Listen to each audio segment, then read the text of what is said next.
ರೇಣುಕಾಸ್ವಾಮಿ ಕೊಲೆ ಕೇಸಲ್ಲಿ ಇವತ್ತು ದರ್ಶನ್ ಹಾಗೂ ಇತರೆ ಕೆಲ ಆರೋಪಿಗಳನ್ನು ಮೈಸೂರಿಗೆ ಕರೆತಂದು ಸ್ಥಳ ಮಹಜರ್ ನಡೆಸೋದಕ್ಕೆ ಪೊಲೀಸರು ತಯಾರಿಯನ್ನ ಮಾಡಿಕೊಂಡಿದ್ದಾರೆ. ಮೈಸೂರಿನಲ್ಲಿ ದರ್ಶನ್ ತಂಗಿದ ಹೋಟೆಲ್ ಸೇರಿದಂತೆ ಜಿಮ್ನಲ್ಲಿ ಪೊಲೀಸರು ಸ್ಪಾಟ್ ಮಹಜರ್ ನಡೆಸುವಂತ ಸಾಧ್ಯತೆ ಇದೆ. 5 ದಿನಗಳ ಕಸ್ಟಡಿಯಲ್ಲಿರುವಂತಹ ದರ್ಶನ್ ಅಂಡ್ ಗ್ಯಾಂಗ್ನಿಂದ ಇನ್ನಷ್ಟು ಮಾಹಿತಿ ಸಂಗ್ರಹಿಸಿ ಪೊಲೀಸರು ಸಾಕ್ಷಿಗಳನ್ನು ಸ್ಟ್ರಾಂಗ್ ಮಾಡಿಕೊಳ್ತಾ ಇದ್ದಾರೆ.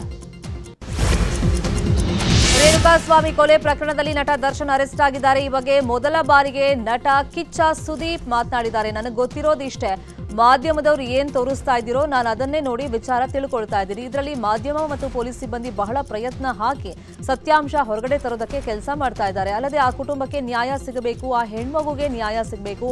ಬ್ಯಾನ್ಗಿಂತ ನ್ಯಾಯ ಅನ್ನೋದು ದೊಡ್ಡ ಪದ. ಚಿತ್ರರಂಗಕ್ಕೆ ಯಾರು ಕಪ್ಪು ಚುಕ್ಕೆ ತರಬಾರದು ಅಂತ ಹೇಳಿದ್ದಾರೆ. ಸೆಲೆಬ್ರಿಟಿಗಳನ್ನ ದೇವರಂತೆ ನೋಡಬಾರದು ಅಂತಲೂ ಸುದೀಪ್ ಕಿವಿಮಾತನ್ನ ಹೇಳಿದ್ದಾರೆ. ರೇಣುಕಾಸ್ವಾಮಿ ಕೊಲೆ ಕೇಸಲ್ಲಿ ಭಾಗಿಯಾದವರ ಸಂಖ್ಯೆ 19ಕ್ಕೆ ಏರಿಕೆಯಾಗಿದೆ. 19 ಮಂದಿ ಪೈಕಿ ಕೊಲೆ ಕೇಸ್ನ ಹಲವು ಮಂದಿಗೆ ದರ್ಶನ್ ನೇರ ಪರಿಚಯವೇ ಇಲ್ವಂತೆ. ಹಲವರು ದರ್ಶನ್ರನ್ನ ಭೇಟಿಯಾಗಿದೆ. ಕೊಲೆ ಕೇಸಲ್ಲಿ ದರ್ಶನ್ ಅರೆಸ್ಟ್ ಆದ ನಂತರ ದರ್ಶನ್ಗಾಗಿ ಕೃತ್ಯ ಎಸಗಿದವರಲ್ಲಿ ಕೆಲವರು ದರ್ಶನ್ನನ್ನ ಮುಖಾಮುಖಿ ನೋಡಿದೆ ಪೊಲೀಸ್ ಸ್ಟೇಷನ್ನಲ್ಲಂತೆ. ಚಿತ್ರದುರ್ಗದ ರಾಘವೇಂದ್ರ, ಮಂಡ್ಯದ ನಂದೀಶ್ ಮಾತ್ರ ದರ್ಶನ್ಗೆ ನೇರ ಪರಿಚಯ. ರಾಘವೇಂದ್ರ ಜೊತೆ ಕಿಡ್ನಾಪ್ ಮಾಡಿದ್ದ ಅನುಕುಮಾರ್, ಇಟಿಯೋಸ್ ಕಾರ್ ಚಾಲಕ ರವಿ, ಲಕ್ಷ್ಮಣ್, ಜಗದೀಶ್ ದರ್ಶನ್ರನ್ನ ಕಂಡಿದ್ದೆ ಪೊಲೀಸ್ ಸ್ಟೇಷನ್ನಲ್ಲಿ ಅಂತೆ.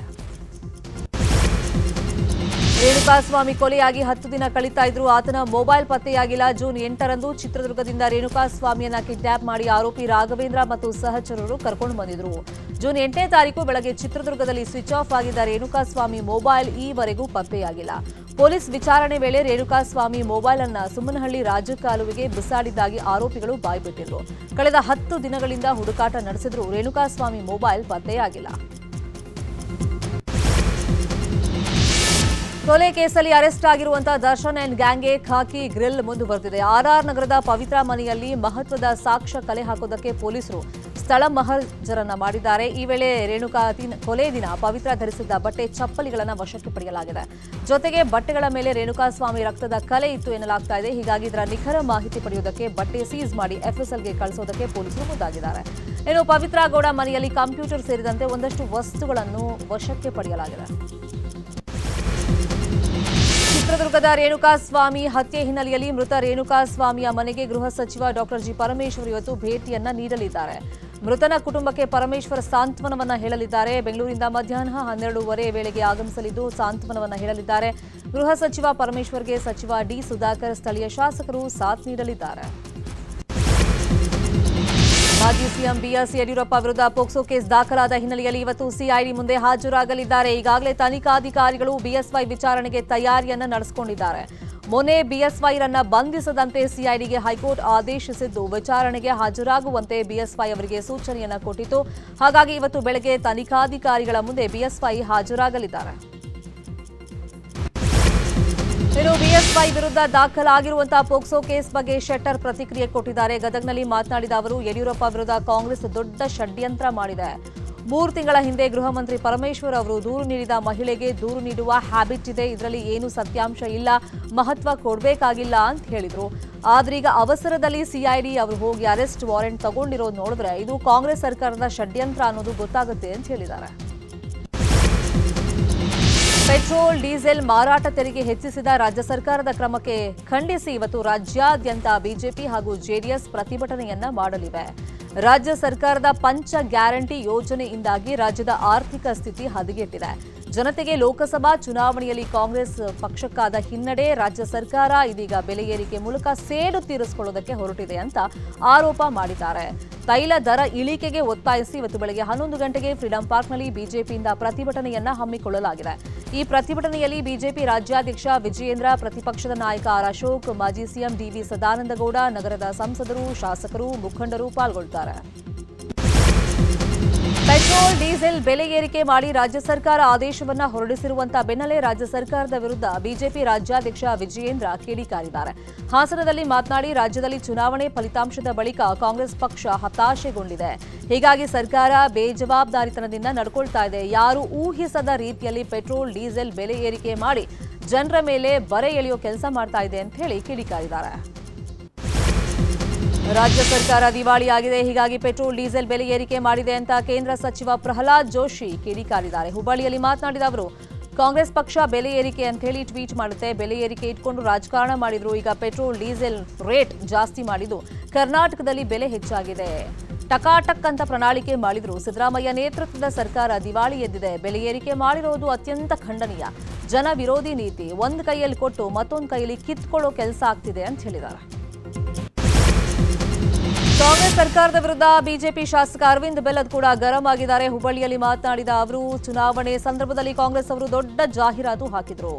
ಕರ್ನಾಟಕದ ಜನತೆಗೆ ನಾವು ಅಕ್ಷಯ ಪಾತ್ರೆಯನ್ನೇ ಕೊಟ್ಟಿದ್ದೀವಿ ಅಂತ ಹೇಳಿಕೊಂಡ್ರು. ಆದ್ರೆ ಈಗ ಪೆಟ್ರೋಲ್ ಡೀಸೆಲ್ ಬೆಲೆ ಏರಿಸೋ ಮೂಲಕ ಚೊಂಬು ಕೊಟ್ಟಿದ್ದಾರೆ ಅಂತ ಹೇಳಿದ್ದಾರೆ. ರಾಜ್ಯ ಸರ್ಕಾರ ಪೆಟ್ರೋಲ್ ಡೀಸೆಲ್ ಬೆಲೆ ಏರಿಕೆ ಮಾಡಿದ್ದಕ್ಕೆ ರಾಜ್ಯದ ಎಲ್ಲ ಕಡೆ ಆಕ್ರೋಶ ವ್ಯಕ್ತವಾಗಿದೆ. ಕೋಲಾರದಲ್ಲೂ ಜನಾಕ್ರೋಶ ಜೋರಾಗಿದೆ. ರಾಜ್ಯ ಸರ್ಕಾರದ ವಿರುದ್ಧ ಕಿಡಿಕಾರಿದ ಕೋಲಾರ ಜೆಡಿಎಸ್ ಮುಖಂಡ ಶ್ರೀನಾಥ್, ಬಿಟ್ಟಿ ಭಾಗಿಗಳಿಗೆ ಹಣ ಹೊಂದಿಸೋದಕ್ಕೆ ಜನರ ಜೇಬಿಗೆ ಕತ್ತರಿಯನ್ನ ಹಾಕಲಾಗಿದೆ. ಹೀಗಾಗಿ ಕೋಲಾರದಲ್ಲಿ ಪೆಟ್ರೋಲ್ ಡೀಸೆಲ್ ಬೆಲೆ ಏರಿಕೆ ಖಂಡಿಸಿ ಪ್ರತಿಭಟನೆ ಮಾಡ್ತೀವಿ ಅಂತ ಹೇಳಿದ್ದಾರೆ. ಇನ್ನು ಕೋಲಾರದ ಬಸ್ ನಿಲ್ದಾಣದ ವೃತ್ತದ ಬಳಿಯಲ್ಲಿ ಪ್ರತಿಭಟನೆ ನಡೆಸೋದಕ್ಕೆ ಸಿದ್ಧತೆ ಆಗಿದೆ. ಕೇಂದ್ರ ಸರ್ಕಾರದ ಸಚಿವ ಸಂಪುಟದಲ್ಲಿ ಜಗದೀಶ್ ಶೆಟ್ಟರ್ಗೆ ಸ್ಥಾನಮಾನ ಸಿಗುತ್ತಾ ಅನ್ನೋ ಪ್ರಶ್ನೆಗೆ ಶೆಟ್ಟರ್ ಪ್ರತಿಕ್ರಿಯೆ ಕೊಟ್ಟಿದ್ದಾರೆ. ಗದಗನಲ್ಲಿ ಮಾತನಾಡಿದ ಅವರು, ಬಿಜೆಪಿ ಕೊಟ್ಟ ಎಲ್ಲಾ ಜವಾಬ್ದಾರಿಯನ್ನ ನಿಭಾಯಿಸಿದ್ದೀನಿ. ಲೋಕಸಭಾ ಚುನಾವಣೆಯಲ್ಲಿ ಸ್ಪರ್ಧೆ ಮಾಡುವಂದ್ರೂ ಮಾಡಿದ್ದೀನಿ. ಹೀಗಾಗಿ ಲೋಕಸಭೆಯಲ್ಲಿ ಕೆಲಸ ಮಾಡೋದೇ ದೊಡ್ಡ ಸ್ಥಾನಮಾನ. ಮುಂದೆ ಮಂತ್ರಿ ಆಗೋದು ಬಿಡೋದು ಪ್ರಧಾನಮಂತ್ರಿಗಳ ವಿವೇಚನೆಗೆ ಬಿಟ್ಟದ್ದು. ಏನಾದರೂ ಜವಾಬ್ದಾರಿ ಕೊಟ್ಟರೆ ಅದನ್ನು ಮಾಡ್ತೀನಿ ಅಂತ ಹೇಳಿದ್ದಾರೆ.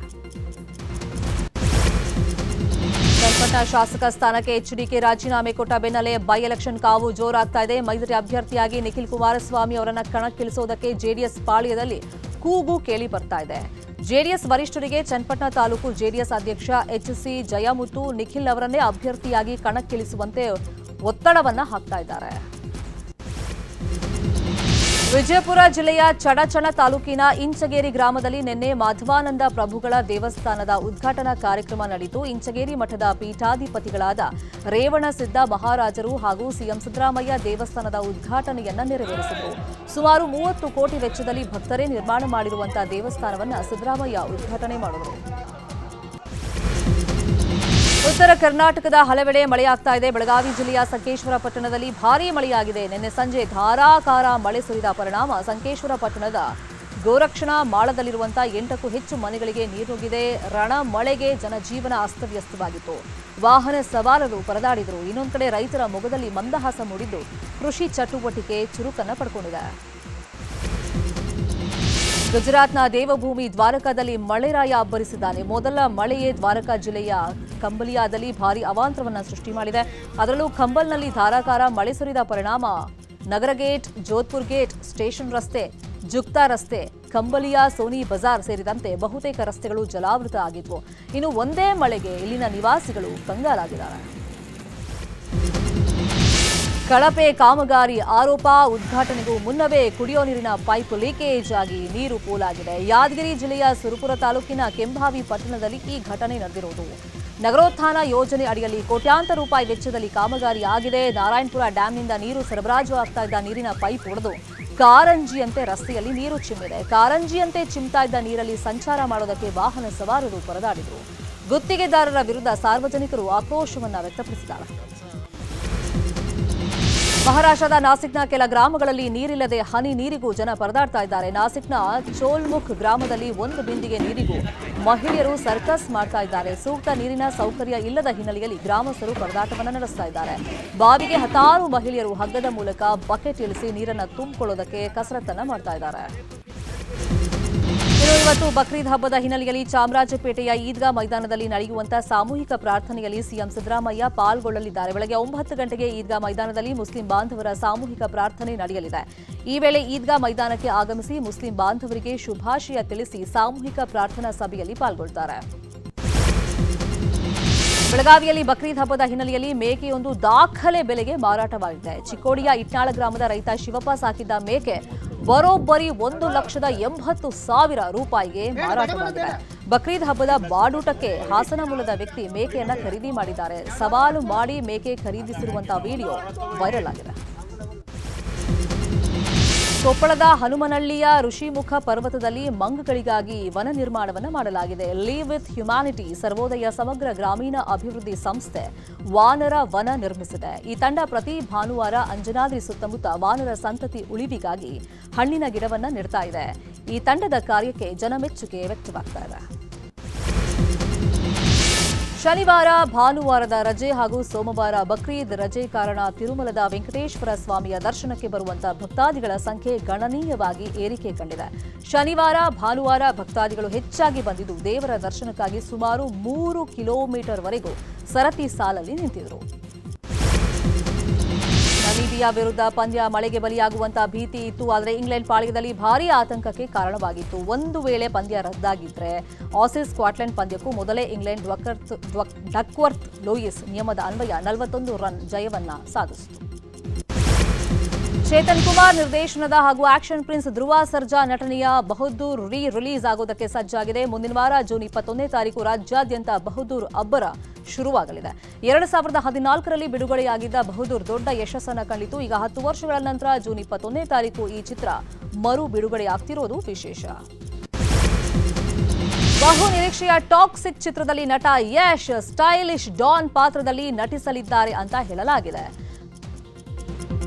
ಗೋವಾದಲ್ಲಿ ಡ್ರಗ್ ಮಾಫಿಯಾ ಸುತ್ತ ಸಾಗುವಂತ ಕಥೆಯುಳ್ಳ ಈ ಚಿತ್ರಕ್ಕೆ ಈಗಾಗಲೇ ಶೂಟಿಂಗ್ ಶುರುವಾಗಿದ್ದು ಬೆಂಗಳೂರು ಗೋವಾ ನಂತರ 150 ದಿನಗಳ ಕಾಲ ಲಂಡನ್ನಲ್ಲಿ ಶೂಟಿಂಗ್ ನಡೆಯುತ್ತೆ ಅಂತ ಹೇಳಲಾಗ್ತಾ ಇದೆ. ಯಶ್ ಅವರ ಡಾನ್ ಪಾತ್ರದ ಬಹುತೇಕ ದೃಶ್ಯಗಳ ಚಿತ್ರೀಕರಣ ಲಂಡನ್ನಲ್ಲೇ ನಡೆಯಲಿದೆಯಂತೆ.